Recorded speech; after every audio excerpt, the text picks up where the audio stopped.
So 5 minutes, and we'll start with Senator Seidman. Thank you, Chair. Thank you all very much for your presentations. My question will be for Dr. Marcoux. Yesterday we heard testimony from the Non-Smokers' Rights Association about gaps in the existing proposal for packaging and labeling of cannabis products.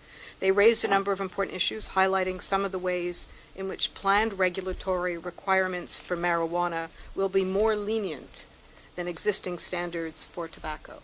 And in that vein, I'd like to ask you about two submissions that CMA has made.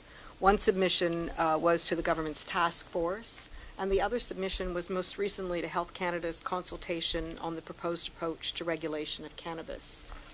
So in your submission, you have on page 9, this would be the submission to the task force, a recommendation, section 1 recommendations. The CMA recommends that the federal government prohibit the marketing and advertising of marijuana, and that packaging requirements include plain packaging, potency labeling, and health warnings. So you're saying prohibit, that's definitive, prohibit the marketing and advertising of marijuana.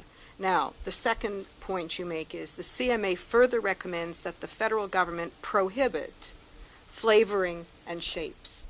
So you've made two very definitive statements about how cannabis should be treated.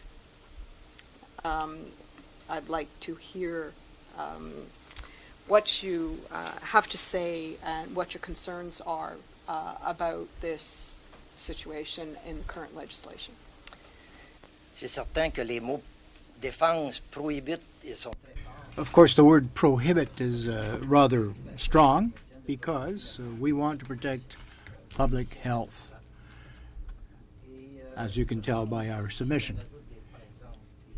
If we add flavors, let's say, to cannabis, above and beyond the attraction it may already have for youth people, it's an open invitation to try it out. And we want this product. Our experience has shown, as doctors in our professional life, we see that there are very nefarious effects, very negative effects on the health of young people. It can go as far as psychoses, but it can also result in another very somber states of mind, demotivation, depression. They won't attain their full potential in life. They're demotivated. They lack any ambition.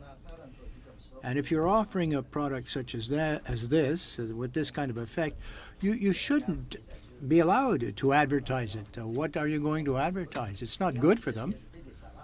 And if you add flavors, well, I think that goes beyond common sense.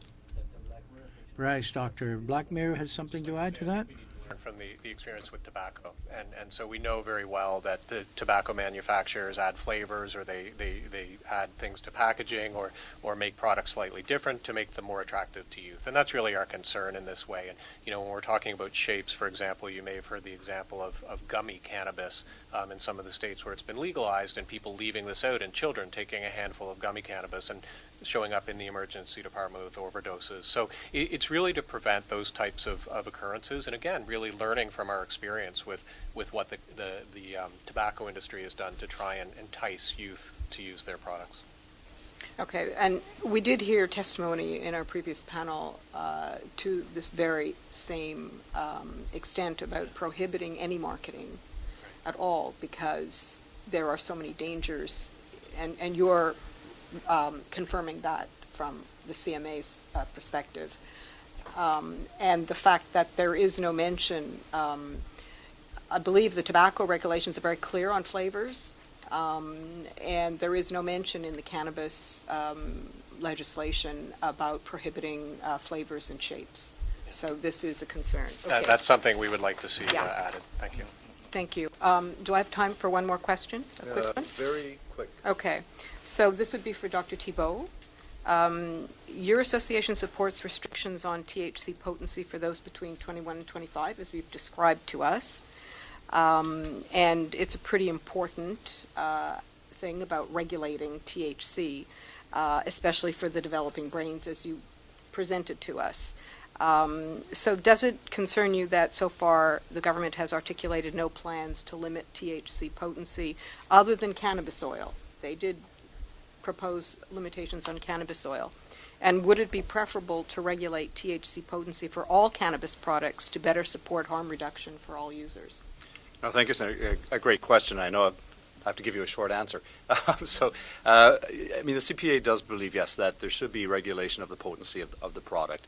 And I believe the current legislation sets just for acknowledging within the labeling the THC content, but without putting strong limits on that.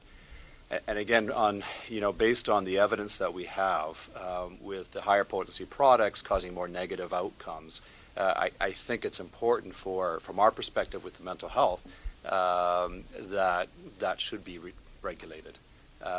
What percentage that is, we're not entirely sure, but we do see within the current cannabis market now products, even upward of greater than 30% THC. So definitely below 20%, but can I give you a number particularly on that? It's difficult at this time because we don't necessarily have a lot of that research, but it should be regulated, yes. Thank you. Very much.